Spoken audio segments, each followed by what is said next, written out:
And welcome back to another episode of the Awfully Irish podcast. Today we are joined by the legendary Bruce Buffer. Bruce, how about you introduce yourself? And now, introducing me. Hi, guys. It's Bruce Buffer. How are you? Dude, I don't get asked that very often. Yeah, I was going to say, you probably never asked to introduce yourself. You're always introducing everyone else. Fair play to you. Well, in the video game for EA or, maybe if I ever fought, I'd definitely introduce myself before I went out to bang. That'd be a fun thing to do. Now, I know you haven't done like any MMA fights, but I know you have a pretty extensive martial arts background. So you got 3 black belts, right? I had 3 black belts, a second degree in Tang Soo Do, which is the brother to Taekwondo, the Korean style. That was Chuck Norris's style back when he was in the Air Force. It's what he started in. And when I moved to Malibu from Philadelphia when I was 15, here in the States, I met Chuck Norris's fighting partners and I started training with them. And a couple of their black belts were my best friends in school. And it just took off from there. I was doing judo before that. I studied a variety of different styles. And then I was in a style called Jiu-Jitsu Do, which was a French savate fighter and special forces French fighter that put together a hybrid style. And I'm not a black belt in jiu-jitsu. Okay, let's just get that totally clear. Can I do things? Yeah, but I'm on the ground in a street fight. I'm biting. Okay, that's the way. Whatever it takes to win, I'm winning, or surviving.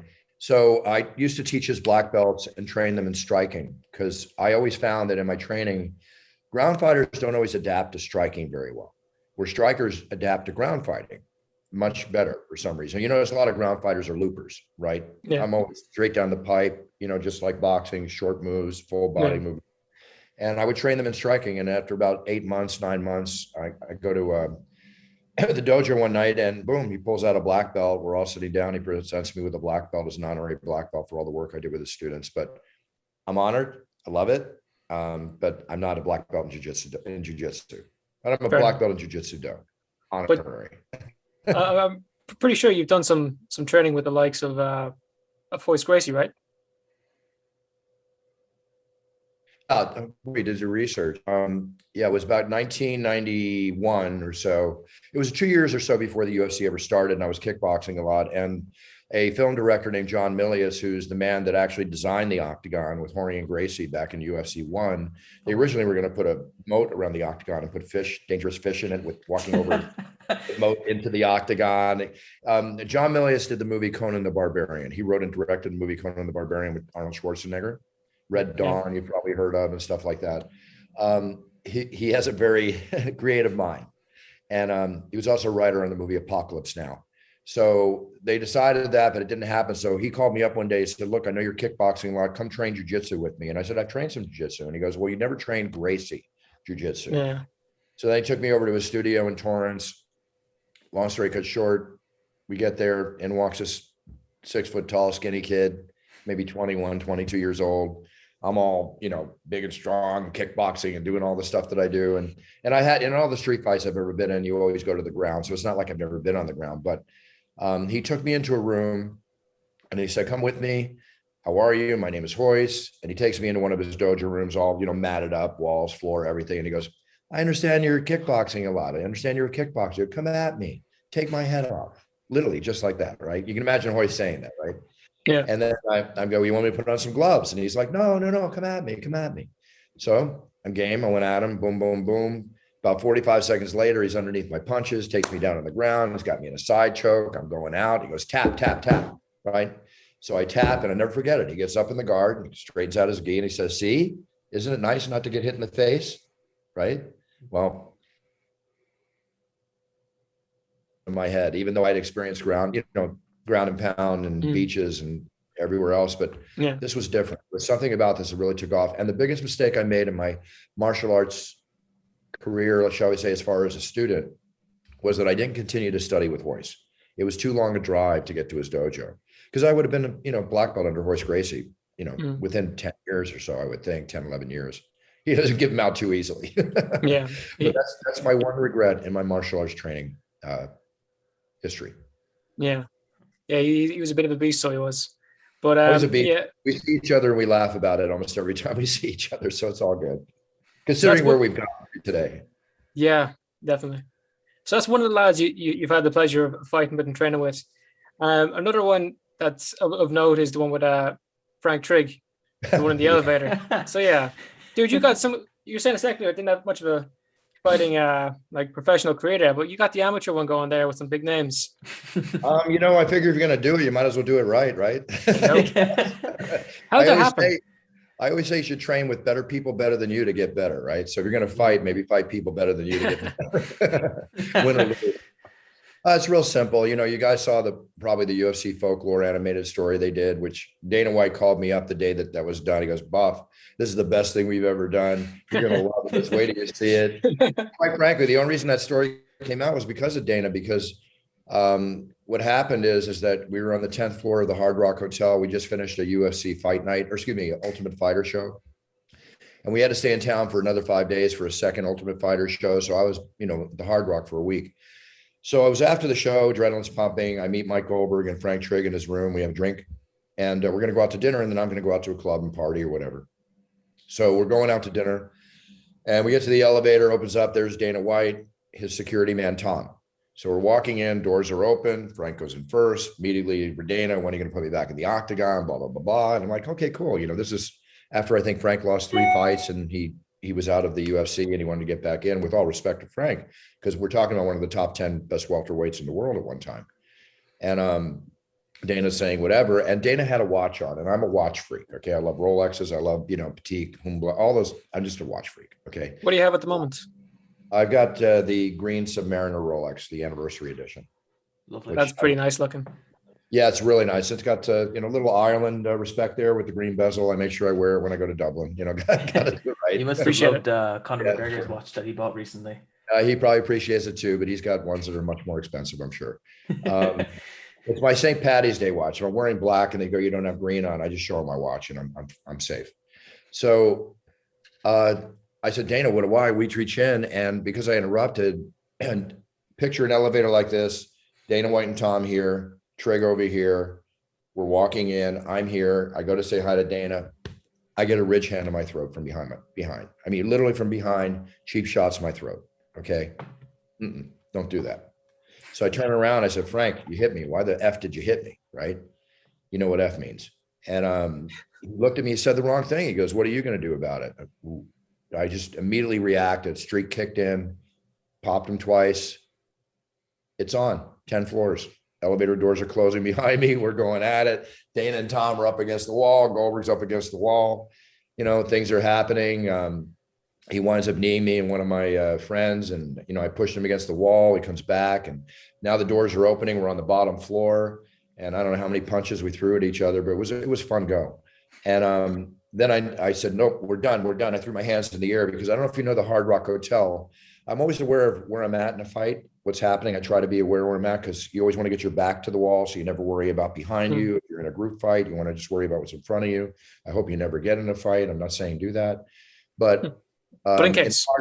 Pardon me? I said, but in case. But in case. So, and always know your exits, everything. So there's a bunch of glass encasements with rock and roll memorabilia in the Hard Rock. We would have spilled out, gone through the glass potentially, cut ourselves all up, created a scene. And I realized this could happen. So I just threw my hand, we're done. Adrenaline's pumping, I'm laughing, he's laughing, fun go, right? Dana's laughing, but there's blood up and down my shirt. My thumb's peeled back. I can see the bone in my thumb. I'm like, oh, great. So I must have hit his ring or his belt buckle. Frank had a bunch of jewelry on or something. And anyway, Frank was all like, oh my God. And I'm like, hey, all good. I went to the triage because we just had the fight and the paramedic said, we can't glue it. I go, glue it. We can't glue it. You need stitches. I had to go to the emergency room. I'm in the emergency room. I hear my voice on the TV. They're all in the next room watching the repeat of the show I just did. He walks into the room I'm in. The doctor, he's looking at his clipboard. He looks up. He goes, what are you doing here? I mean, the last person thinks he's going to see it. I should be a fighter. This is hurt. $500, 6 or 7 stitches, a tetanus shot. Go out to a club, have a good time. Had a good night. I'll do it again tomorrow. Felt like I was 21. Announce the UFC, get a friendly tete-a-tete, go out and party, have some fun. I know it's a Vegas evening that I'll do again. I'll do it this weekend. Talking about this weekend, It's all good, gentlemen. There's no reason to ever get in a fight, but you put your hands on me. I don't care who you are. It is what it is. Dude, with the people you're around, I'd say that's the right mentality to have. Well, it's a survivor mentality. People always say when I'm taught, self-defense or something at times to people, what's the best thing to do? What's the best thing to do? The best thing to do is to realize not to get into that situation. Just avoid it. It's about, if you see something, don't go there. Okay. Learn how to read situations. But I'm going to be 64 years old in May. So the only difference between me and you, how old are you, sir? 19. 19. Okay. There you go. So what's the difference? 45 years of life, right? That's called 45 years of life experience. Doesn't mean I'm better than you at all. I'm just good at whatever I'm good at. Bad at what I'm bad at, but it's 45 years of experience. That's what teaches you life. That's the biggest thing you guys have to look forward to, is all the life experiences. Cherish them and relish them and learn from them, right? Mistake is not when something goes wrong the first time. That's a learning experience. But if you do it again, then you're making mistakes. Don't make mistakes. It's a good bit of advice to get off a guy like you. Well, hopefully it's good. Hopefully it helps. I'm not saying I'm perfect. Trust me, I'm just who I am. That's all I can give you. That's all I can give. Hopefully you can give us your opinion on something here now. Who do you think is... We take your time, guys. I want you to have a good interview here because you're very nice. So we can go a little longer. I'll tell you when I have to go. It's all good. That's all right. Oh, thank you very much. You're a sound dad. I appreciate it. But Bruce, who do you think is the GOAT in your eyes? You got to remember, I've been in this game for 25 years as of last February. I've announced everybody, seen almost every fight, announced every great fight there is. There's GOATs don't come in just one. There's GOATs. Okay. George St. Pierre is a GOAT, without question. John Jones is on his way to being a GOAT. Okay. I have a difficult time when somebody's active calling them the GOAT. I think the GOAT is when you're done and you look at your career and you see the accomplishments you've made, such as Randy Couture, who's one of the GOATs of MMA, right? Chuck Liddell, one of the GOATs of MMA. People deserve their labels, but I don't think you can say the one specifically the greatest. Sure, you can maybe pick Muhammad Ali in boxing or maybe Mike Tyson, right? But if you're going to look at the UFC, you got to look at performance, records, everything. Khabib Nurmagomedov, definitely a GOAT. I mean, he's retired now, without question. And he's the only one that ever retired undefeated. I never thought there would be an undefeated fighter. And if he continued to fight, maybe he would have got beat. But there's something about Khabib. I think he's personally somewhat indestructible. He's a beast. He beat our guy anyway. No, he did. And he beat Conor very defiantly. And, and Conor's, a fantastic fighter. We can't say enough about Conor. But, you can't throw that GOAT label out too easy, right? Yeah. One of the greatest, but are they one of the greatest of all time? Okay, there's a difference. All right. Yeah. No, yeah. That is he's a huge debate here in Ireland because you have people that absolutely love him or they absolutely can't stand him. Love who? Conor. Oh, Conor, listen, I've known Conor. When I first met Conor, I was in Dublin for one of the first shows. It's a great story. This young kid came up to me without a beard, made his way to the front gate of the front row. Hey, Bruce, my name is Conor McGregor. Remember it. I'm going to be champion someday, right? I admired that. And then when he walked in the octagon, I remembered that. He had the intestinal fortitude to get to where he got. Did he dig his own hole, which created maybe potentially half of Ireland loving him, half of Ireland not liking him? Everybody's going to watch the pay-per-view to see whether he gets beat or he wins. Therefore, he makes more money than anybody else in the UFC. He's a heel on one end. He's a hero on the other end. But, we reap what we sow. Okay. Yeah. So Conor, without going into the situations, created that. But I will say one thing about Conor. Was I upset with Conor? Yes. Why was I upset with Conor? Because I love Conor. He's potentially the greatest role model ever for our sport. And then when those incidents happened, what pained me most is that with the young people watching like yourselves that are enamored and look at role models, that suddenly that role model image was tainted. Okay. But I'll tell you what I love now about Conor, right? The way he handled himself in the last fight with Dustin Poirier, from the moment he landed in Abu Dhabi to the moment he lost, to the moment after he talked about it, it was with the humbleness and pride and blood, sweat, and tears honor that I truly believe as a mixed martial artist you need to have and be in this sport. We are martial artists. It's about pride and honor. Conor displayed that beautifully in his last fight, and I hope he continues to do that moving forward, to be a positive role model, because we all have a right to redeem ourselves for whatever's happened in the past. So Yeah. I'm a big fan of Conor McGregor, but Yeah. I'm not a fan when things go awry. Okay, you have to accept your responsibilities, and to be great, you need to be humble. I love your perspective on that. Like he's redeemable. Because I've been kind of saying the same kind of stuff, but not a lot of people agree with me over here. When he became the double champ, you're going to get that back and forth. But I spent time with Conor. I like Conor. Conor's a very cool cat. You know, he's a lot of fun. He's smart. You know, street smart. Yeah. Anyway, I'll leave it at that. What was your question? Oh, I was just saying, like when he became double champ, he was like the biggest celebrity over here. But then as time went on, basically from that point onwards, he kind of fell a bit of an upwards recently. But you know, we've seen it happen before when you're young and tons of money come your way and you're doing whatever you're doing. And put it this way, nobody's above the law. Okay. Whatever I've achieved in my life, my dad and my mom taught me something very important. We're all created equal. I treat everyone with respect, and I treat people the way I want to be treated. If I'm going to be better than you, it's because I'm going to prove it. Whether I'm surfing better than you on a wave, whether I'm throwing more punches if we're sparring or fighting, or whether I'm announcing and I blow you out of the ring or the octagon, because guarantee you I will. We all have to know what we're good at. A man has to know his limitations, but show respect. I have a 3-foot theory. I want everybody around me to be happy, prosperous, and healthy. And if I try to cater to that and feed that, it's going to come back to me. It's a very simple theory I've lived my whole life with. And that's why you'd probably be hard-pressed to find somebody say something bad that maybe I did wrong, because I treat everybody with respect. Yeah. And if we have a problem, then let's do whatever it takes to deal with that problem. And I'm not talking about fighting. I'm talking about communication, Yeah, that's true. Even the guys even Frank, he still has a good opinion about you. So, even with a fight and all that, yeah, he's on good form. Yeah, no, that's good. It's not exactly a good thing for a top 10 welterweight to hear that he went toe to toe with an announcer and the announcer held his own. It's not exactly a fighter's. Yeah. Yeah. Well, fair play to you. But I liked it. I was cool. Dana White told everybody, and it was 3 days after that incident that Mikey Burnett, if you remember Mikey Burnett, the fighter, old time fighter, he comes up to me and goes, "Hey, Buff, I heard you took it to Trig." I go, "Mikey, how did you hear about that?" I told my mom, I told my brother, I told my girl, I don't talk about things.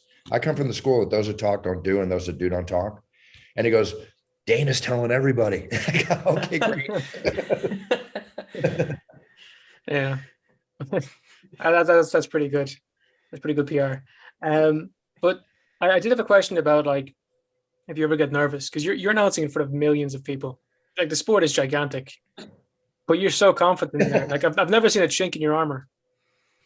No, I don't get nervous. I get pumped. My adrenaline goes. I get excited. My passion flows. You see the way I announce. I can't fake that. And the moment I have to fake that or I lose my passion, you're going to hear I'm going to retire, because I'm not going to work unless I'm passionate, love what I do. I can't stand still with respect to all other announcers and just concentrate on my voice. I know I've got the voice to whatever level people like or dislike or appreciate it. The bottom line is I know what it's like to bang, and I want to introduce these men and women, these great octagon warriors, with every ounce of passion I can to lift their moment right higher than they are and get them even higher into the fight.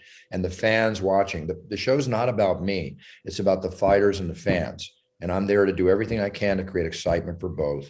And I have to prove to myself every night that I deserve this job. Saturday night, when I go in to announce 261 with 3 championship fights, to me, that's my first night. It's a big show, but that's my first night, right? I don't think about 360s or UFC 100 and whatever. I go in there, first night, this is going to be great. I'm a kid in a candy store. I'm going to have a ton of fun. And then I do what I do. And I treat every show like that, no matter how big or how small. Yeah. Yeah. Well, dude, power to you. This weekend is huge, by the way. Like, the fans being back, the 3 title fights, massive. Are you looking forward to it? Yeah, I'm looking forward to it on one end. I'm not looking forward to it on another because COVID's a very serious situation. And being in an arena with 15,000 fans off of spring break in a state in America that's been open and ravaged with COVID, it's like kind of walking into a lion's den, right? So as much as I love the fans and I take, hundreds of pictures and autographs and everything on an average night of a fight, I can't. And I'm telling the fans, I love you, but don't try to touch me and talk to me and get within a foot of me because I can't.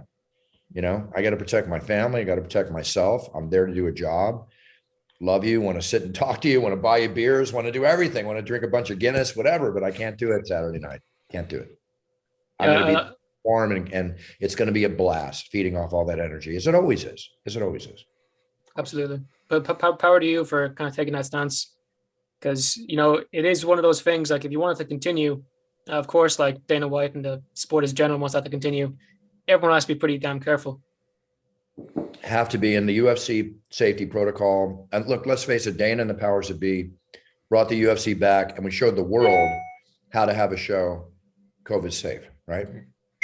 And, it's not a ton of fun, guys. We go to a show, we get tested and quarantine, you're in a room. Thank God for online poker and movies and Netflix and all that. Yeah. What's your favorite watch at the moment? Favorite watch like show to watch? Oh, there's a movie out that just came out called Nobody, right? And it's Oh my God. Have you seen this? I haven't seen it yet. I'm very much looking forward to it though. I love Bubba Odenkirk. He's a legend. This is a romper, man. You have no idea what you're going to see. It's a romper. Get your popcorn, get your Guinness, get whatever, but sit in that chair and don't take your eyes off this film or you'll miss something. There's another film with Russell Crowe called Unhinged. Yeah. Okay.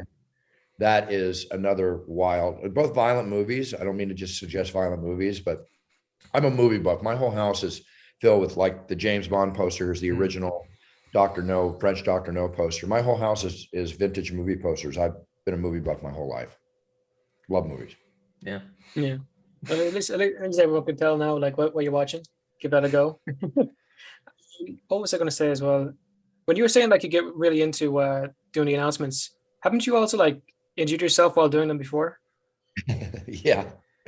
I'm the only announcer that's probably ever blown his ACL. It's like, it was the Rogers Arena. I think it was UFC. I forget exactly the number, but 55,000 people sold out in 7 hours. Jake Shields, George St. Pierre, main event. The week before, I was at a poker tournament and I love to play poker. I was actually voted the number 8 best celebrity poker player in the world one time. And tomorrow I'm actually flying to Vegas. Are you familiar with poker? Yeah, we know poker. Yeah. You ever hear of the guy named Phil Hellmuth? Not or Daniel Negreanu? They're the two of the biggest, multi-million dollar winning poker players in the world. They're on all the TV shows.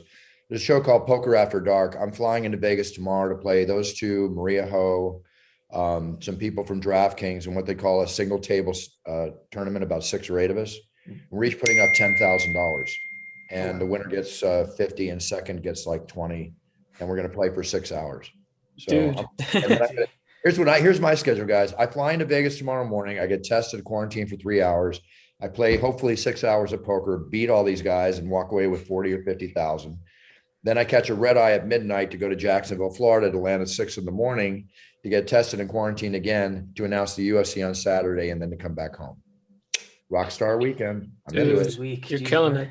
And how did you get to this point? Like you haven't always been a fight announcer. I've owned companies since my first company I owned when I was 19 years old. I've never worked for anybody except for specific, you hire me to do something. I did motivational speeches and I just had a bunch of different businesses. Telemarketing was my business back then.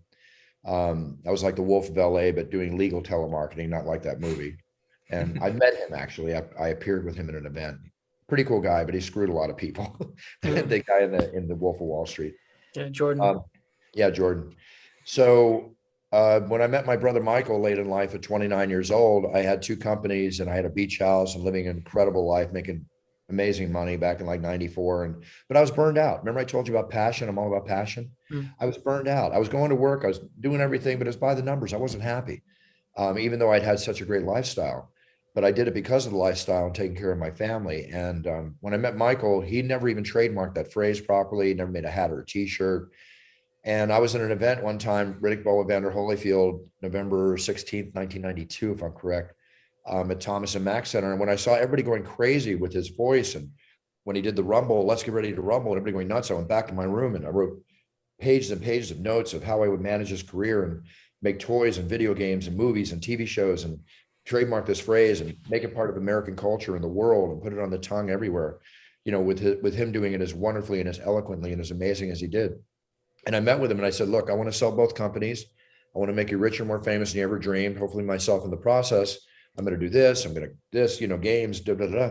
He goes, wow, that sounds great, but how are you going to do all that? I go, I don't know, but I'll figure it out. But if I'm going to sell both these companies and I'm going to give up what I have, you better quit with the money I have in the bank to do this. You better believe I'm going to make it happen. The rest is history. And I wanted to announce, and we agreed I wouldn't be a boxing announcer. And I said, that's okay. Something will come along. UFC came along. I got him in first to do 3 events. And then he couldn't continue because of our contract with WCW Wrestling. And it would have been hard for him to continue anyway. And then it took me a 1.5 years to convince the UFC to make me the announcer. I actually managed a fighter named Scott the Pitbull Ferrazzo into UFC 8 and buy him on Puerto Rico 25 years ago, just so I could go down with him. And I told the owner, I'm coming down with my fighter, but I have a tuxedo in my bag. Let me announce the prelim, show you what I got. You need me to help you build this brand. I have the media contacts to help you build the brand. I won't just be an announcer, because they were very underground back then. He let me announce. Then 6 months later, they called me back to announce a full event. They wouldn't hire me. They hired somebody else. And Warner Brothers called me, and they called me to co-star as myself on the TV show Friends, which was the biggest show ever. And when I was on the set during the show, Robert Meyer was the owner of the UFC. I said, look, I'm co-starring as myself on the biggest comedy in the world. And let's make a deal. This is ridiculous. I'm not going to ask you one more time. I feel like a girl who's waiting to be asked to the prom. Nobody's asking me, right? Let's make a deal. And we made a deal. It was the best poker hand I ever played in my life. And you know what happened since then? Yeah. Want something in life, guys, you got to ask for it. Don't wait for things to happen. Make them happen. Okay. Some of the best advice I can give you. Do your research. Like I say on my podcast, set your goals, write them down, do your research. When you step on that path, be the best you can be and make it happen. Nobody's going to do it for you. Yes, you can get lucky once in a while, but life is BSC. Like I wrote in my book, It's Time, which is in England too. BSC, balls, skill, confidence. You better have those 3 things when you sit down at the blackjack table, poker table, or the table of life.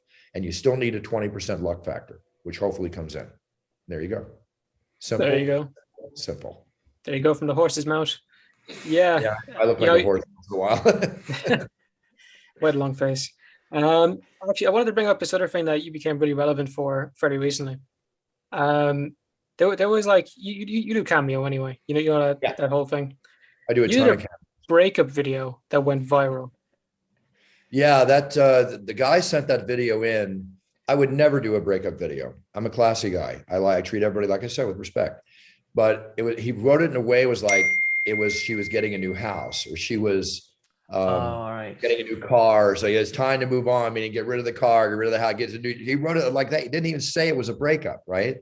So I always give the cameos all my bravado and make sure it's exciting for the people. Well, lo and behold, he was breaking up with his girl, and it made the UK Sun, it made the New York Times, the whole bit, which just created a huge amount of cameo sales for me. But I went on TMZ and they interviewed me, and basically they knew that I would never do that, right? And I told them, I said, I would never do that. I told the girl, her name was Kaylee, I think. I said, Kaylee, get in contact. Yep. Let me do a video for you to send to him, right? Or whatever. It was not like I needed to apologize because I was doing the job I was supposed to do. But I'll tell you one thing, when you're on Cameo now, read those scripts carefully and make sure.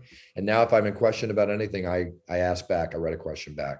But don't send me scripts to break up with your girlfriend or something horrific like that. I'm not interested in that kind of stuff. Yeah, because it seemed pretty out of character. Oh, totally out of character. No, that's not me.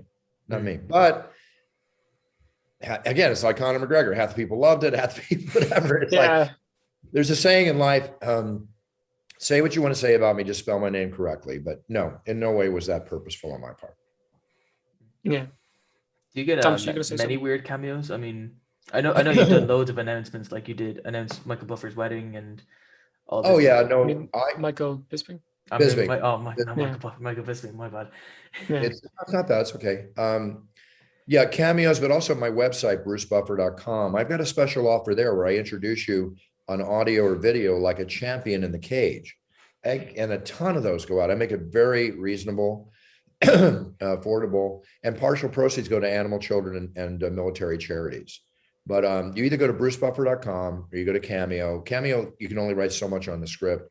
Business videos, anything for business or podcasts or whatever, you got to write my office through my website, brucebuffer.com.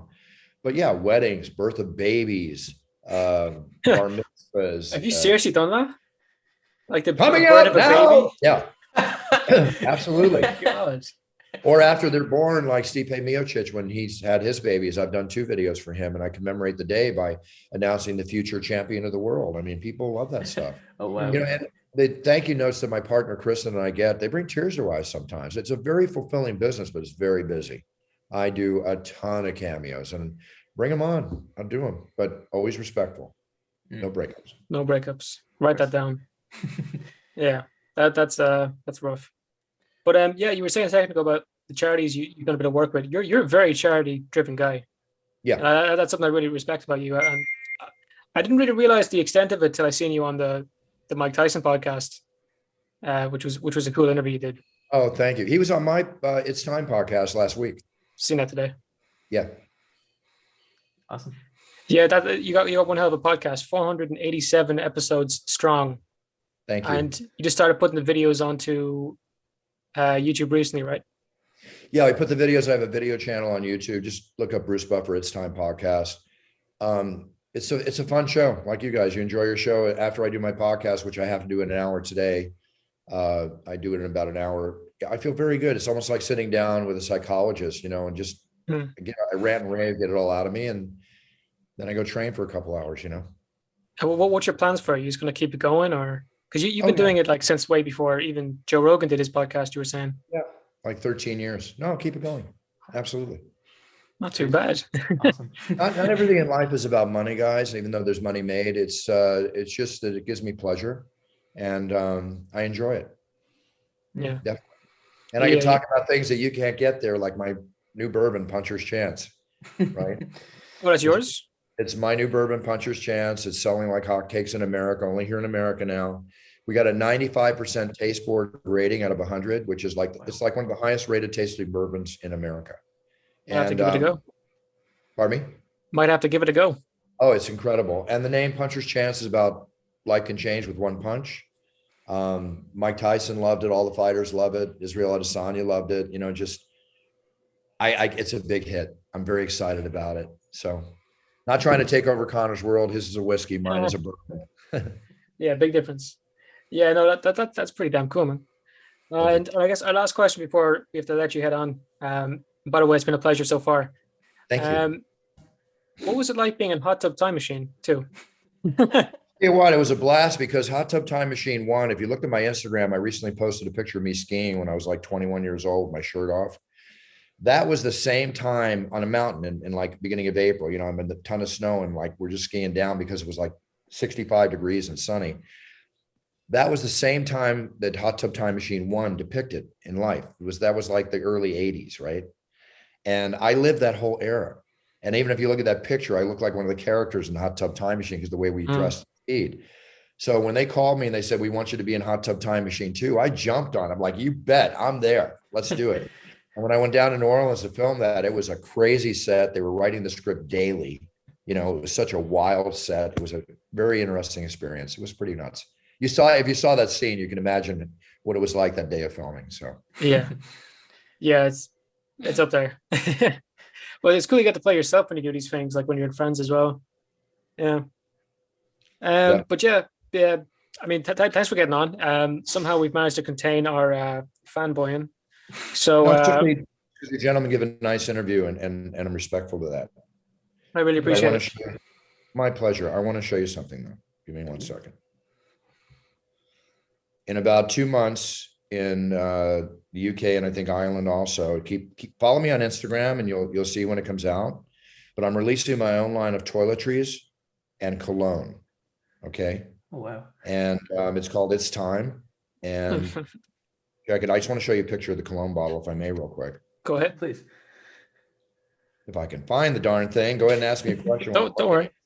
All right, what else do I have here? Oh, I actually got a good one. What is your favorite fight that you've ever announced? Oh wow. See that? Oh wow, look at that. That's That's pretty. small, That's large pretty nice. bottle. Yeah, that's pretty nice. It's really amazing scent. It's a big company out of the UK. And there'll be also toiletry line of face wash, body wash, moisturizer. You got to take care of yourself for your girls, man. The girls take care of themselves for you. Take care of yourselves for your girls. They'll appreciate it. Trust me. So there's your bit of dating advice there. There you go. Awesome. Thomas, you had a question there. Oh yeah, just we used to ask a question. What is your absolute favorite fight like in UFC history? I mean, Again, you're I think asking one of those questions I can't answer. I've seen them all. It's there. I can only give you examples of some. Just in the last year, some of the amazing fights that we've seen. Every time I think with all respect to the great fights, every time I think I've seen the greatest fight, boom, 2 months later, a great fight happens, right? I mean, Zhang Weili and Joanna. I mean, come on, that fight was, even though Joanna got the worst of it, it was unbelievable. I can't say enough about my respect factor for these great men and women that step in that octagon. It's just, I bow to them, man. It's amazing. Supermen and super women, all putting their blood, sweat, and tears and lives on the line for our entertainment, right? Amazing. Yeah, because it is actually pretty dangerous. Like there's been deaths in mixed martial arts, thankfully not in the UFC.